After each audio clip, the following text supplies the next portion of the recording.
Good morning सगळ्यांना. आता आपण गणित अध्यापनशास्त्र हे आपण बघणार आहोत. गणित अध्यापनशास्त्र फार महत्वाचं आहे कारण खूप विद्यार्थ्यांना गणितामध्ये आता मार्क कमी येतात आणि तिथे वेळ पण नसतो. जर जे उदाहरणं येतात 15 मार्काचं अध्यापनशास्त्र आणि 15 मार्काला तुम्हाला उदाहरणं येतात. मग उदाहरणं सोडवायला जर वेळ नसतो तर मग काय केलं पाहिजे? आपलं जे गणिताचं अध्यापनशास्त्र आहे ते चांगलं जर बनवून ठेवलं तर त्या 15 पैकी तुम्ही 11-12 मार्क घेऊन येतात. म्हणजे जरी तुम्ही उदाहरणं सोडवायला वेळ नसेल. आता आपण गणित जे अध्यापनशास्त्र आहे तिथे वेन हिलेका सिद्धांत हा ज्यामितिक सिद्धांत आहे. हा विचारला जातो. पेपर 1, पेपर 2 दोघांसाठी विचारला जातो. आपण काळजीपूर्वक समजून घ्या. बारकावे त्याच्यातले लक्षात घ्या. व्हिडिओची क्वालिटी वाढवण्यासाठी जर एखाद्याला व्हिडिओ चांगला दिसत नसेल तर व्हिडिओची क्वालिटी वाढवण्यासाठी सेटिंग सेटिंग करून घ्या. व्हिडिओ चांगला दिसतो. बघा, आता ज्या विद्यार्थ्यांना बॅच जॉईन करायची कारण तुम्हाला सर्व कंटेंट आणि नोट्स उपलब्ध कुठे होतात तर ऍप मध्ये उपलब्ध होतात. बघा, पीएस प्ले स्टोर वर जा. पीएस सिसो अकॅडमी बघा, पीएस सिसो अकॅडमी ही ऍप डाउनलोड करा, रजिस्ट्रेशन करा. त्यामध्ये तुम्हाला ऑनलाईन टेस्ट ऍप मराठी आणि हिंदीमध्ये नोट्स उपलब्ध, रेकॉर्ड आणि लाईव्ह बॅच उपलब्ध. आता पेपर पेपर 1 1199, पेपर 2 1199, दोघं पेपर 1799. पण आता ऑफर चालू आहे. पेपर 1 जर घेतल्यावर 999, पेपर 2 999 आणि पेपर 1 आणि 2 दोघं घेतल्यावर 1399 या पद्धतीने आता ऑफर चालू आहे. त्यामुळे प्ले स्टोर वर जा, लवकरात लवकर बॅच जॉईन करा कारण ऑफर मर्यादित वेळेसाठी आहे. आता आपण हा सिद्धांत समजून घेऊ एकदम सोप्या पद्धतीने. व्हिडिओ हे सेशन जास्तीत जास्त विद्यार्थ्यांपर्यंत पोहोचवा. आता बघा, ह्या वेन इले याने काय सांगितले होते तुम्हाला? 5 स्तर सांगितले होते. किती स्तर सांगितले होते? 5 स्तर. आणि या 5 स्तरामध्ये आपण ज्या आकृत्या असतात या कशा पद्धतीने ओळखतो आणि कशा पद्धतीने स्वतः आकृती तयार करायला लागतो याच्यावर हा सिद्धांत अवलंबून आहे. आता जे 5 स्तर आहेत हे स्तर आपण पहिले फक्त त्यांची नावं समजून घेऊ आणि त्यानंतर तुम्हाला त्याचं विश्लेषण देतो कुठल्या स्तरामध्ये काय होतं हे तुम्हाला समजेल. आता पहिला स्तर दिलेला होता त्यांनी बघा, ज्यामितिक चिंतन के 5 स्तर लेवल. बघा, 5 स्तर किती सांगितले होते ज्यामितिक चिंतनचे? 5 स्तर. म्हणजे 0 पासून सुरू होतं. कसा चालू होतो? 0 पासून. 0 बघा, आता एक तुम्हाला बघा, लेवल 0 चाक्षुषीकरण म्हटलं. काय म्हटलं जातं याला? चाक्षुषीकरण. दुसरा जो स्तर आहे म्हणजे दुसरा म्हणजे 0-1 आहे. मग त्याला दुसरा स्तर नाव गेलं. त्याला विश्लेषण म्हटलं गेलं. त्याच्यानंतर जो तिसरा स्तर आहे म्हणजे लेवल 2 म्हणजे 0 पासून सुरुवात झालेली म्हणून काय असेल? हा तिसरा असेल. याला अनौपचारिक निगमन म्हटलं गेलं. आणि लेवल 3 म्हणजे अशा पद्धतीने चौथं, याला औपचारिक निगमन. आणि लेवल 4 त्याला दृढता म्हणजे हा 5व्या नंबरचा, पण ते 0 पासून सुरुवात झाल्यामुळे तो 5व्या नंबरचा. त्याला दृढता असं म्हटलं गेलं. आता या स्तरांची काय विशेषता आहे? या स्तरांमध्ये काय होतं वेगळं? काय कशा पद्धतीने विद्यार्थी आपण काय म्हणतो आकृती ओळखायला लागतात हे आपण समजून घेणार आहोत. मग त्या आधारे नंतरून ते अभ्यासल्यानंतर हे मी तुम्हाला चांगल्या पद्धतीने तुम्हाला समजायला लागेल. आता बघा, पहिला स्तर. आता आपण फक्त एक थोडी माहिती मिळवून घेऊ यांच्याबद्दल आणि मग स्तर जे आहेत त्याच्याबद्दल आपण चर्चा करूया.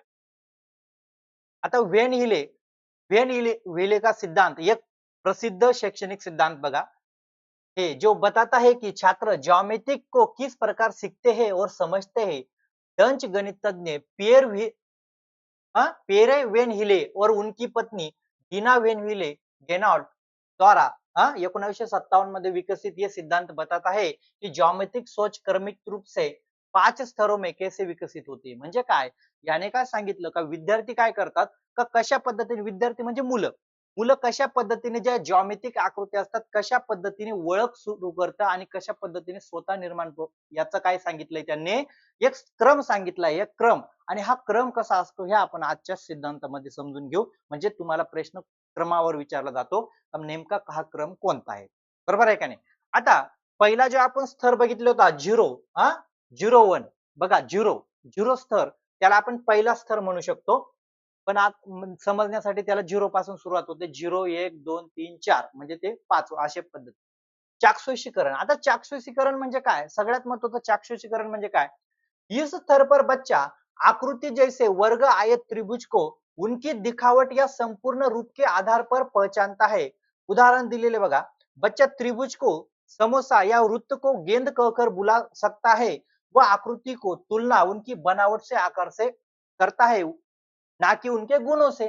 म्हणजे मुद्दा समजून घ्या. आता तुम्हाला एकदम काळजीपूर्वक समजून देतो. म्हणजे जर बघा आता जेव्हा आपण विद्यार्थी पहिल्याच वेळा त्याला अजून त्रिकोण माहित नाही, चौकोन माहित नाही, काहीच माहित नाही. पहिल्याच वेळा जर तुम्ही त्याला बिस्किट दाखवलं, बरं हे पार्लेजीचं बिस्किट आहे, बरोबर आहे का नाही? हे तुम्ही दाखवलं. पण त्याला जर तुम्ही विचारलं, "अरे बाबा हे कशासारखं दिसतं?" आता समजा हा तुम्ही त्याला आयत आहे, बरोबर आहे का नाही? हा आयत आहे, समजा आयत आहे. तुम्ही जर त्याला विचारलं, तो आयत म्हणेल का? तो काय म्हणेल, "हे काय आहे?" पार्लेजी बिस्किट आहे. काय आहे? पार्लेजी. तुम्ही त्याला त्रिकोण दाखवला. काय दाखवला? त्रिकोण दाखवला. तो काय म्हणेल? त्रिकोण म्हणेल का त्याला? हा कणी समोश्यासारखा दिसतो. म्हणजे एवढं लक्षात आलं आलं या चाक्षुषीकरण या चरणामध्ये काय म्हटले गेलेले आहे? चाक्षुषी चरण काय म्हणतं का इस स्तर पर बच्चा आकृति जैसे वर्ग आया त्रिभुज को उनकी दिखावट या संपूर्ण रूप के आधारावर म्हणजे त्यांच्या दिखावटीनुसार ओळखतात. दिखावटीनुसार म्हणजे त्रिकोण पाहिला तर काय म्हणतील तो समोसा आहे. आयत बघितला तर पार्लेजी बिस्किट आहे. म्हणजे अशा पद्धतीने दिखावट के आधार पर पहचानते. कुठे असतं? दिखावट के आधार पर. मग तुम्हाला प्रश्न विचारला जाईल इस स्तर पर बच्चे आकृति को दिखावट के आधार पर पहचानते. दिखावट म्हणजे काय? जसं पार्लेजी सारखं आयत दिसतो असं म्हणतील आणि समोस्यासारखा त्रिकोण सरतो. त्याला रोटी म्हणजे आता रोटी माहित आहे ना, रोटी सारखं वर्तुळ दिसतो. असं म्हणतील ना, मग त्याला काय म्हटलं जाईल? चाक्षुषीकरण असं म्हटलं जाईल. त्याच्यानंतर विश्लेष विश्लेषण स्तर आला बघा. आता पुढचा स्तर काय? 0-1 विश्लेषण स्तर. आता या विश्लेषण स्तर मध्ये तुम्हाला काळजीपूर्वक समजून देतो. आता विश्लेषण म्हणजे कशा पद्धतीचं विश्लेषण हे काळजीपूर्वक तुम्ही आता समजून घ्या.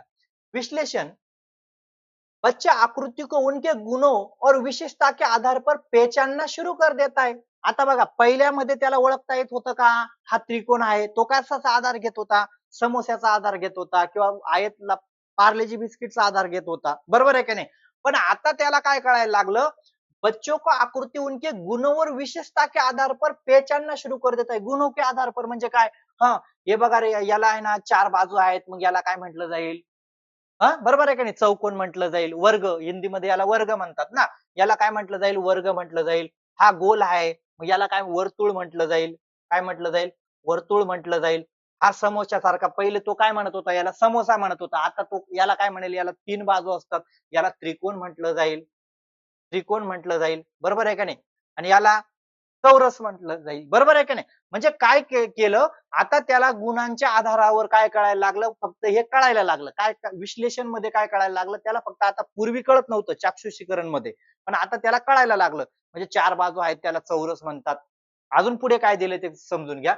व आकृतियों के नाम और उनके हिस्से जानने लगता है. बघा आकृतींचं नाव पण त्यांना माहिती आहे आणि त्यांचे हिस्से त्याला माहित आहेत. त्रिकोणाला 3 बाजू आहेत. चौकोनाला 4 आहेत. आयताला 4 आहेत. एवढं त्याला माहिती आहे. जानने लगता है. उदाहरण बच्चा ये समझने लगता है कि एक आयत 4 भुजाएं और 4 कोण होते. म्हणजे त्याला आता आयताला किती भुजा आहेत? बाजू आहेत? 4 बाजू आहेत. बरोबर आहे काय? होते. हालांकि हालांकि म्हणजे परंतु हालांकि इस स्तर पर वो आयत और वर्ग का आपसी संबंध नहीं समझ पाता. म्हणजे त्याला मुद्दा समजून घ्या. मुद्दा काय म्हणतोय? का त्याला वर्ग आहे. वर्ग म्हणजे आपण आयत म्हणतो. आयताला 4 बाजू आहेत आणि आणि चौकोनाला 4 वर्गाला 4 बाजू. वर्ग म्हणजे चौकोन, आयत म्हणजे बरोबर आहे की नाही? त्याला चौकोनाच्या 4 बाजू कळतात, आयताच्या पण 4 बाजू कळतात. पण दोघांमध्ये काय करू शकतो? आपसी संबंध नाही समज पा रहा है. आपसी संबंध म्हणजे काय? आता तुम्हाला आयत माहिती आहे. आयत काय असतं? दोघं बाजू समान असतात, त्याला आपण आयत. समोरच्या दोघं बाजू काय असतात? समान असतात, त्याला आयत म्हणतो. त्याला इथे कळतंय का? तर अजिबात कळत नाही. चौकोनाच्या चारही बाजू समान असतात. हे कळतंय का त्याला? म्हणजे मुद्दा काय म्हणतोय का त्याला आपसी संबंध म्हणजे दोन समोर बाजू आता हा आयत आहे याची समोरची बाजू ही समान असते आणि ही पण समान असते हे त्याला कळत नाही. मग इथे तेच म्हटलंय का त्याला 4 भुजा आहेत हे कळतं. आयताला पण 4 आहेत आणि वर्गला पण 4 आहेत हे भुजा कळतंय त्याला. पण हालांकि इस स्तर पर वो आयत और वर्ग का आपसी संबंध नाही समज पा रहा है. म्हणजे त्याला कळत नाही समोरच्या बाजू समोर समान असतात त्याला आयत म्हणतात असं काही त्याला कळत नाही. फक्त 4 भुजा असतात 4 बाजू असतात एवढं त्याला कळतंय. कुठे? विश्लेषण मध्ये. त्याच्यानंतर आपण स्तर बघूया बघा. आता त्याच्यानंतर पुढचा स्तर काय? अनौपचारिक निगमन. बघा आता अनौपचारिक निगमन आपण विश्लेषण बघितलं अनौपचारिक निगमन. आता अनौपचारिक निगमन काय स्तर म्हणतो बघा, याच्यामध्ये काळजीपूर्वक समजून घ्या. अनौपचारिक निगमन मध्ये म्हणजे तुम्हाला काळजीपूर्वक समजेल. अनौपचारिक निगमन संबंध बनाना, याचं काय आहे अजून, संबंध बनाना म्हणजे संबंध म्हणजे आता त्याला ओळखता आला यायला लागले. ओळखता कसं यायला लागलं बघा, छात्र आकृतों के गुणों के बीच संबंध बघा, छात्र आकृति के बीच गुणों के बीच संबंध, पूर्वी कसं होतं, उनकी विशेषताओं के बीच संबंध त्याला कळता येत होतं, म्हणजे विशेषता के आधार पर ओळखता येत होतं. पण आता त्याला गुणों के बीच संबंध स्थापित करना शुरू कर देते हैं, वो एक आकृति के गुणों से दूसरी आकृति को परिभाषित कर सकते हैं. उदाहरण बघा, बच्चा ये निष्कर्ष निकाल सकता है कि सभी वर्ग एक आयत भी होते हैं लेकिन सभी आयत वर्ग नाही होते. म्हणजे आता त्याला कळायला लागलं का बघा, आता इथे तुम्हाला सांगितलंय बघा, भौमितिक आकार चौरस, चौरसाच्या किती चार बाजू असतात, हा बाजू बाजू, आयत काय असेल, लांबी गुणिले रुंदी. म्हणजे आता त्याला काय कळायला लागलं का हे काय म्हणते का सभी आयत का, सभी वर्ग आयत भी होते हैं लेकिन आयत वर्ग नाही होते. म्हणजे त्याला आता कळायला लागलं का सभी वर्ग आयत राहू शकतात, सभी वर्ग आयत राहू शकतात, पण लेकिन सभी आयत वर्ग नाही होते. म्हणजे त्याला मग आता काय कळायला लागलं, दोघां म्हणजे आयत जो आहे, आयत आयत कसा आहे बघा, हे असं आहे, बरोबर आहे का नाही. मग तो काय म्हणतोय का सभी वर्ग आयत भी होते, म्हणजे आयत कसे होते, मग त्याला माहिती आहे हा आयत जर आपण इकडून दाबला वा, असा दाबला तर काय होऊन जाईल, तो वर्ग होऊन जाईल, म्हणजे काय होईल, चौकोन होऊन जाईल. पण आपण जर चौकोनाला दाबलं तो आयत होईल का, म्हणजे अशा पद्धतीचं त्याला म्हटलं. म्हणजे इथे तुम्हाला असाच प्रश्न विचारला जाऊ शकतो, बच्चे किस अवस्था में गुणों गुणों के बीच संबंध प्रस्थापित करना शुरू कर देते, म्हणजे गुणांच्या आधारावर आता त्याला कळायला लागलं ना, समोरील बाजू वगैरे त्याच्या आधारावर काय करू शकतो, ते संबंध प्रस्थापित करू शकतात. म्हणजे काय झालं, अनौपचारिक निगमन. त्याच्यानंतर औपचारिक निगमन बघा, काय म्हणताय औपचारिक निगमन.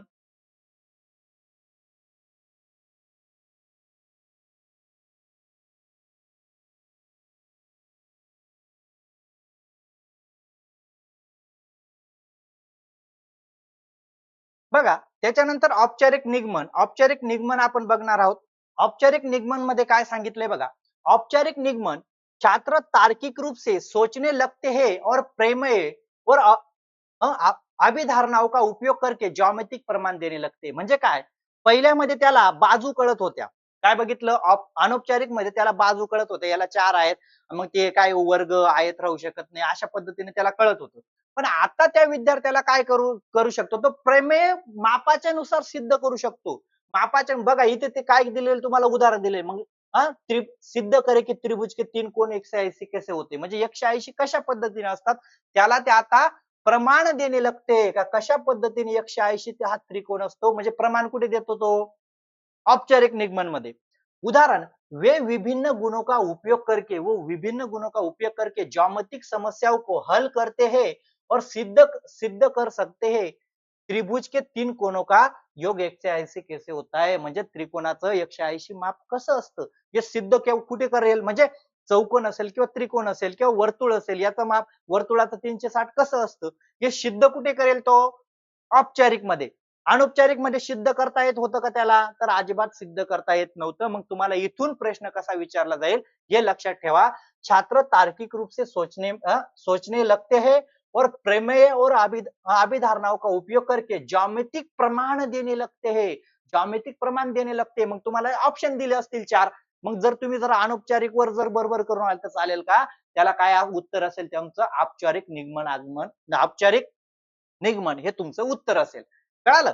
आता त्याच्यानंतर शेवटचा स्तर आहे दृढता. आता दृढता म्हणजे काय हे काळजीपूर्वक समजून घ्या. आता आपण दृढता बघणार आहोत. दृढता, आता दृढतामध्ये समजून घ्यायचं काय करा, दृढतामध्ये आता विद्यार्थी स्वतः आकृती बनवायला लागला. स्वतः इथे काय करत होता, तो स्वतः सिद्ध करत होता, स्वतः सिद्ध करत होता का 180 माप कसं आहे बाबा, हा सिद्ध करताय. पण आता दृढता काय म्हणते का, आता तो स्वतः शेप बनवायला लागला. बघा, आता इथे तुम्हाला काहीतरी 3D दाखवलेले शेप, आता हे विद्यार्थ्याने बनवलेले, काय बनवले ते विद्यार्थ्याने बनवलेत, म्हणजे आता स्वतः सिद्ध करायला लागला का नाही, म्हणजे स्वतः बनवायला लागला. मग दृढता म्हणजे काय, स्वयंसिद्ध, आता स्वतः बनवायला लागला.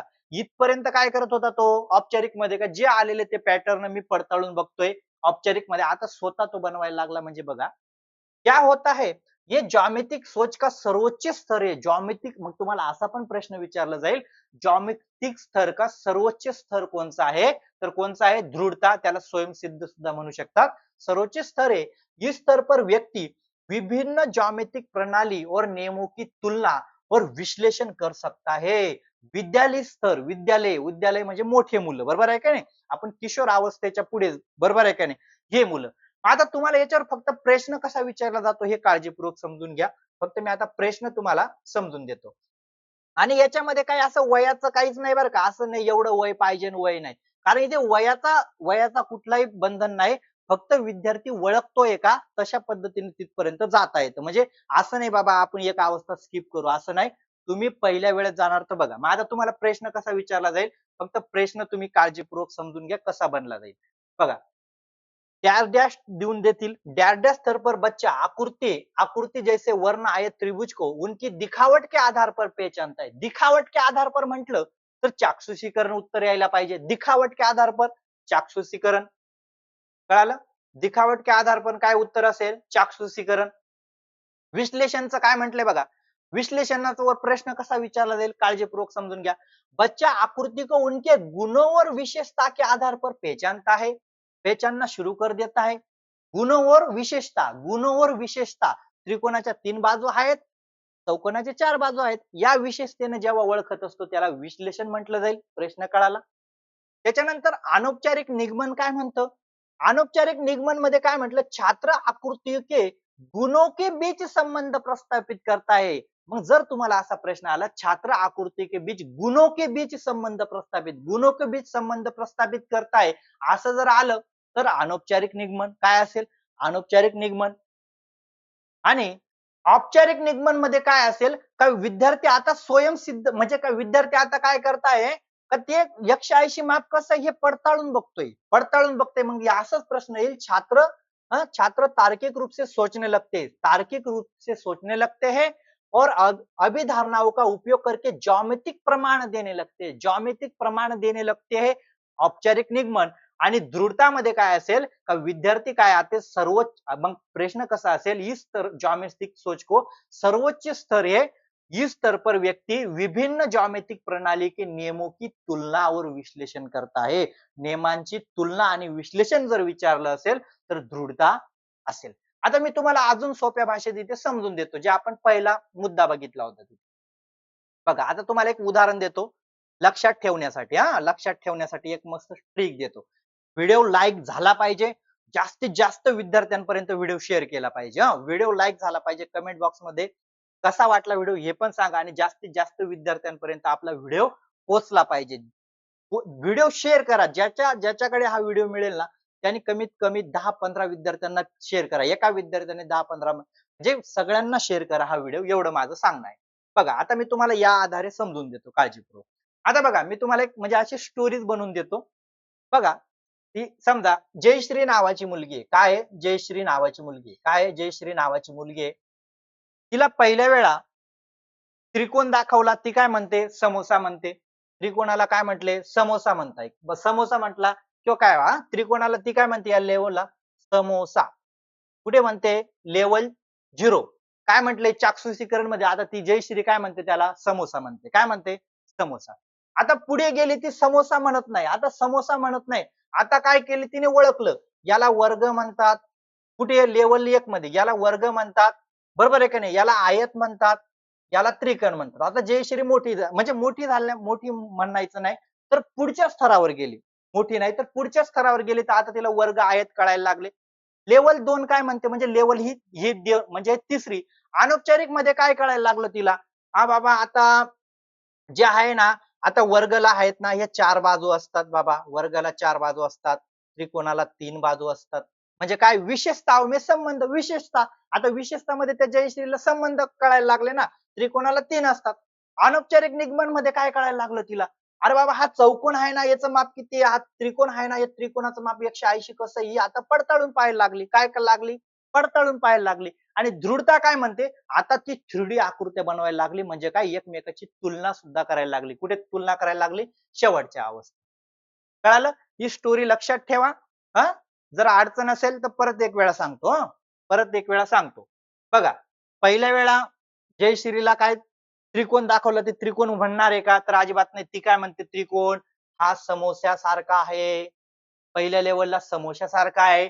दुसऱ्या वेळा म्हणेल नाही बाबा हा त्रिकोण आहे, हा चौकोन आहे, हा वर्ग आहे, ओळखायला लागली.